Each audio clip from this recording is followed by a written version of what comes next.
अतः श्री ऋषि पंचमी व्रत कथा। राजा सुताश्व ने कहा कि हे पितामह, मुझे ऐसा व्रत बताइए जिससे समस्त पापों का नाश हो। तब ब्रह्मा जी ने कहा, हे राजन, मैं तुम्हें वह व्रत बताता हूँ जिसमें समस्त पाप विनाश को प्राप्त होंगे। वह ऋषि पंचमी का व्रत है, जिसके करने से नारी जाति के तमाम पाप दूर होकर पुण्य की भागी होती है। इसके लिए तुमसे एक पुरातन कथा कहता हूँ। विदर्भ देश में एक उतंक नाम के सदाचारी ब्राह्मण निवास करते थे। उनकी पतिव्रता नारी सुशीला से एक पुत्री और एक पुत्र का जन्म हुआ। पुत्र सुविभूषण ने वेदों का सांगोपांग अध्ययन किया एवं कन्या का समयानुसार एक सामान्य कुल में ब्याह कर दिया। परंतु विधि के विधान से वह कन्या विधवा हो जाती है, तो वह अपने सतीत्व की रक्षा को पिता के घर रहकर करने लगी। ब्राह्मण ने सपरिवार गंगा तट पर कुटी बनाकर ब्राह्मण बालकों को विद्यादान कराने लगे। एक दिवस कन्या माता पिता की सेवा कर एक शिलाखंड पर शयन करने गई। रात भर में उसके सारे शरीर में कीड़े पड़ गए। सुबह जब कुछ शिष्यों ने उस कन्या को अचानक इस दशा में देखा, तो उसकी माता सुशीला को आवेदन किया कि माता, गुरु पुत्री के दुख को देखिए। गुरु पत्नी ने जाकर उस अपनी पुत्री की दशा देख करके नाना तरह से विलाप करने लगी और पुत्री को उठाकर ब्राह्मण के पास लाती है। ब्राह्मण भी पुत्री की दशा देखकर अति विस्मय को प्राप्त हुए और दुखी हुए। तब ब्राह्मणी ने हाथ जोड़कर कहा, महाराज, क्या कारण है कि इस पुत्री के सारे शरीर में कीड़े पड़ गए? तब महाराज ने ध्यान धर के देखा तो पता चला कि यह पुत्री 7 जन्म पहले भी ब्राह्मणी थी। तो एक दिन रजस्वला होते हुए भी घर के तमाम बर्तन, भोजन सामग्री छू ली और ऋषि पंचमी व्रत को भी अनादर से देखा। उसी दोष के कारण इस पुत्री के शरीर में कीड़े पड़ गए, क्योंकि रजस्वती नारी प्रथम दिन चंडाली के बराबर एवं दूसरे दिन ब्रह्मघातिनी के समान तथा तीसरे दिन धोबिन के समान शास्त्र दृष्टि से मानी जाती है। तुम्हारी कन्या ने ऋषि पंचमी व्रत के दर्शन अपमान के साथ किए। इससे ब्राह्मण कुल में जन्म तो हुआ, पर शरीर में कीड़े पड़ गए हैं। तब सुशीला ने कहा, महाराज, ऐसे उत्तम व्रत को आप विधि के साथ वर्णन कीजिए, जिससे संसार के प्राणी मात्र इस व्रत से लाभ उठा सके। ब्राह्मण बोले, हे सहधर्मिणी, यह व्रत भाद्र मास की शुक्ल पक्ष की पंचमी को धारण किया जाता है। पंचमी के दिन सुंदर नदी में स्नान कर व्रत धारण कर सायंकाल सप्त ऋषियों का पूजन विधान से करना चाहिए। भूमि को गौ के गोबर से लीप के उस पर अष्ट कमल दल बनाकर नीचे लिखे सप्त ऋषियों की स्थापना कर प्रार्थना करनी चाहिए। महर्षि कश्यप, अत्रि, भरद्वाज, विश्वामित्र,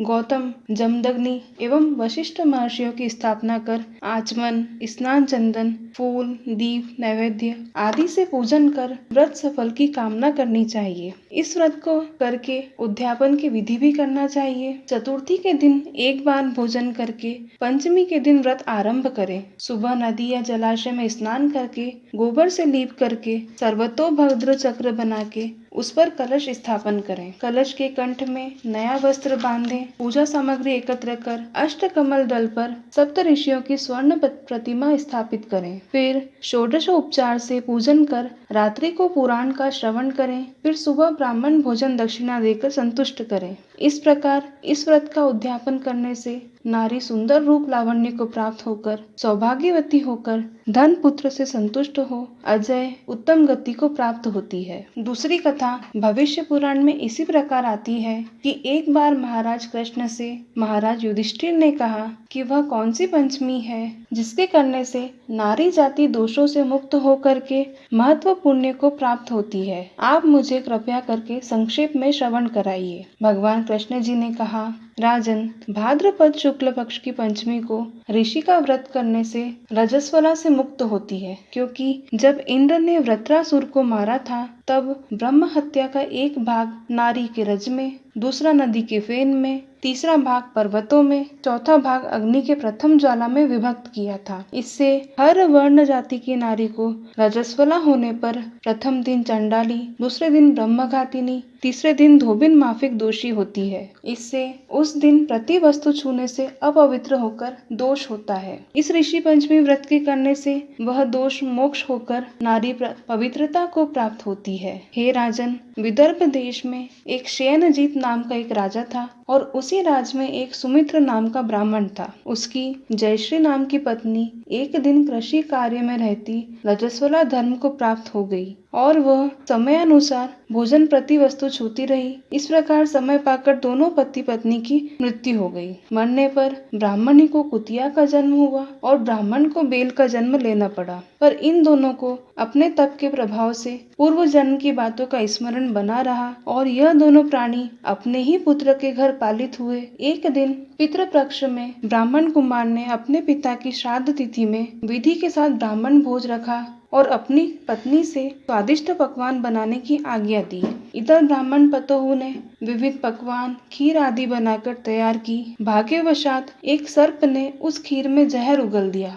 यह हाल ब्राह्मणी कुतिया बनी देख रही थी, तो उसने सोचा कि अगर ब्राह्मण यह खीर खाएंगे तो मृत्यु को प्राप्त हो जाएंगे। इससे मेरे लड़के को ब्रह्म हत्याओं का भारी पाप लगेगा। इससे उस खीर को कुतिया ने जान के भी झूठी कर दी। तो वह बहू ने कुतिया को इतनी मार मारी कि उसकी कमर तोड़ दी और खीर फेंक के दूसरी बना ली। फिर श्राद्ध कर सब ब्राह्मणों को भोजन कराया। रात को कुतिया ने जाकर अपने पूर्व पति बैल से दिन में होने वाली सारी घटना बताई। तो बैल बोला, प्रिय, तुम्हारे ही पाप के संसर्ग से आज मुझे बैल होना पड़ा और आज मेरे लड़के ने दिन भर मुंह बांध कर जोता है और अभी तक एक मुट्ठी घास भी नहीं डाली। यह सारी बातें छुपा हुआ ब्राह्मण बालक भी सुनता रहा, जिससे वह बड़ा दुखी हुआ और माता पिता दोनों को भोजन देकर वह रंज में वन चला गया। उधर ऋषियों को उसने दंडवत करके पूछा, महाराज, मेरे माता पिता कुतिया व बैल योनि में है, वह किस प्रकार इस योनि से छुटकारा पा सकेंगे?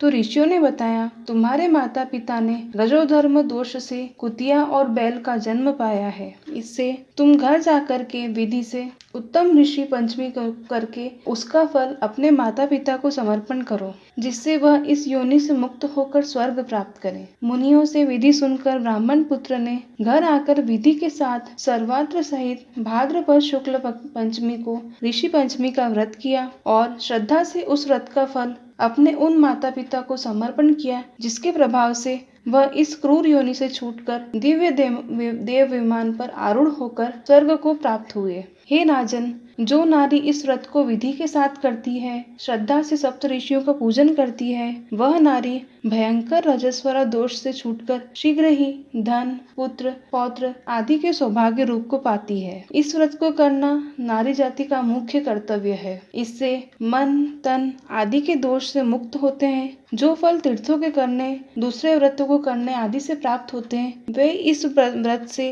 अनायास नारी जाति को मिलते हैं। हे युधिष्ठिर महाराज, इस व्रत का ऐसा महत्व है। इति श्री ऋषि पंचमी व्रत कथा संपूर्णम।